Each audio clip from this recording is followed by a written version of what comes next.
We were considered freaks, of course. We didn't see ourselves as such. It was the rest of the universe that was crazy.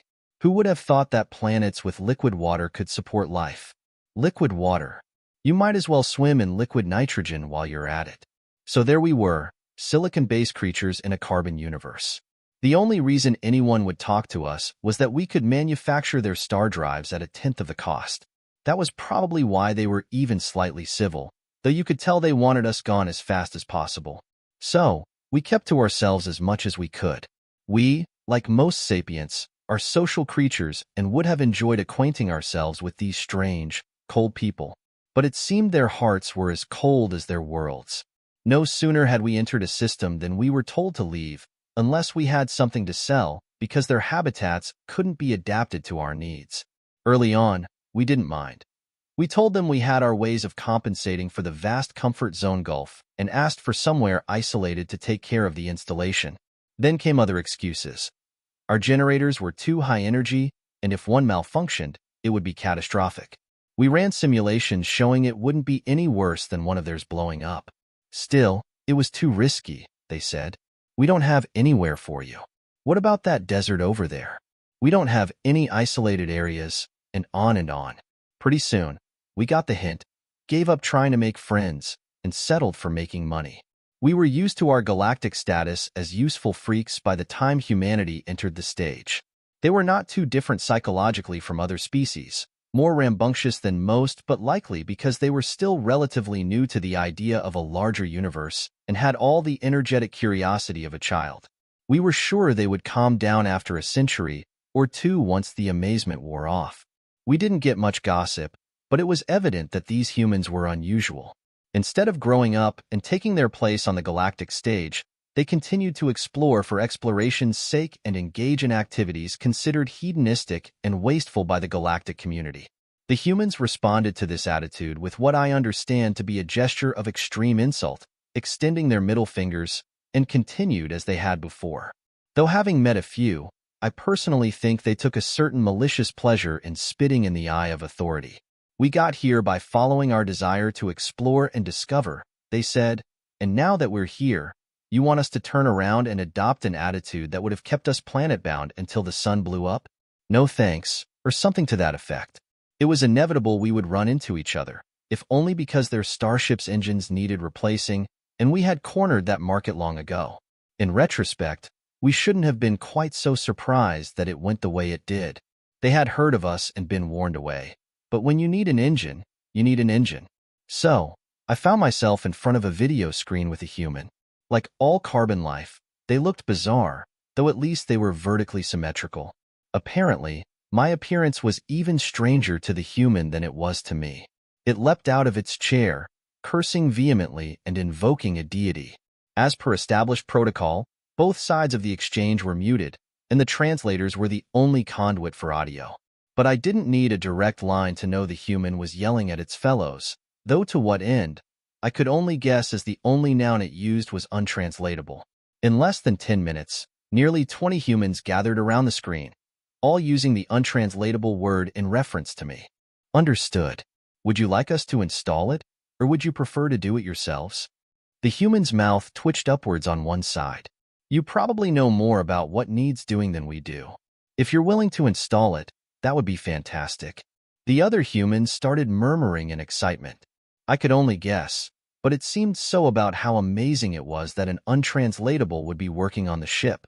I nearly broke protocol to ask for a definition of the word that they kept using, but at the last second, my brain caught up to my mouth and I finalized the schedule for the repair instead.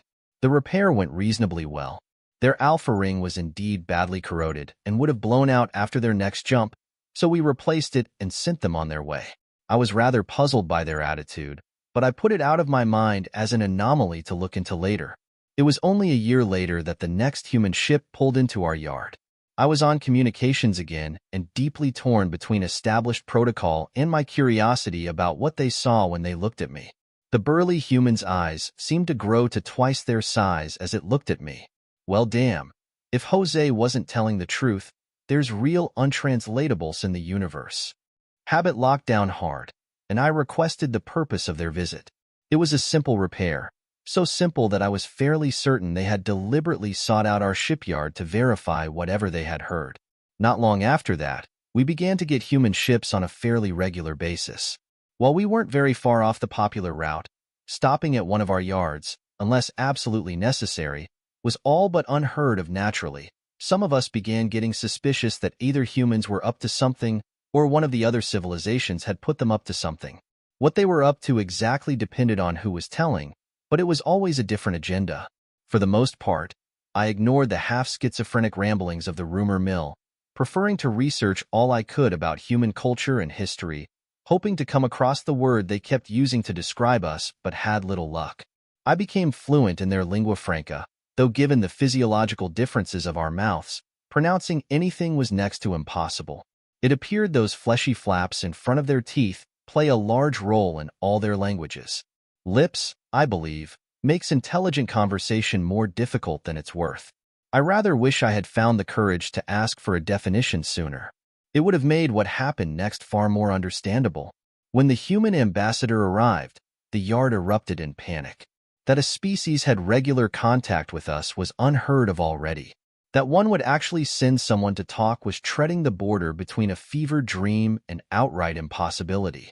By that time, I was the one with the most experience in dealing with them, so I was naturally chosen as the one to receive the ambassador. Gulp. I remember rather vividly that my biggest concern was that the pressure would bring my stutter out. I was fairly sure I would die of embarrassment if that happened. The human was clad in an environmental protection suit, naturally, and it was bulky enough that I couldn't be sure whether the ambassador was male or female. I hoped they wouldn't be insulted if I used the wrong pronoun. We had long ago scrapped the position of ambassador ourselves. No one was willing to get within miles of one of us, and their lack of cooperation meant that the most any other sapient saw of us was a video screen conference, and that itself was rare. Most preferred text-only communication, all the better to ignore our existence. So there I was, chosen representative of our race, or at least of our yard, which happened to be the largest of its kind. Thinking back, that's probably why the humans made contact there. They, like most peoples, put quite a lot of importance on a thing's size, assuming something large must be important because large things require more effort to maintain or something. We regard large things as a necessary pain in the rear, preferring to have several moderately sized things to a few large ones if all other things are equal. There's some saying in their lingua franca about eggs and baskets that as I stood before the human ambassador, nerves gnawing at me, I realized something profound. Despite our differences, despite the initial misunderstandings and awkwardness, here we were, face to face, ready to communicate. The ambassador extended a hand, a gesture of friendship in their culture. Tentatively, I reached out with one of my appendages, a mutual gesture of respect. In that moment, as our hands, or appendages, met, a bridge was forged between our two worlds. Over time, as communication flourished and understanding deepened, so did friendship. The humans, with their boundless curiosity and resilience, found in us a source of knowledge and innovation they hadn't encountered elsewhere. And we, in turn, discovered in them a warmth and openness that defied our previous perceptions. Through collaboration and mutual respect, we embarked on a journey of exploration and discovery unlike any before. Together, we pushed the boundaries of what was thought possible, exploring the far reaches of the cosmos and unraveling its mysteries. In the end, it wasn't our differences that defined us, but our willingness to embrace them and find common ground. And as we looked out into the vast expanse of space, we knew that our friendship was a beacon of hope, illuminating the darkness with the light of understanding and unity. And so, in this vast and wondrous universe, we found not only allies but kindred spirits, bound together by a shared journey towards the stars. As the final page of this chapter turned, it marked not just an end, but a new beginning.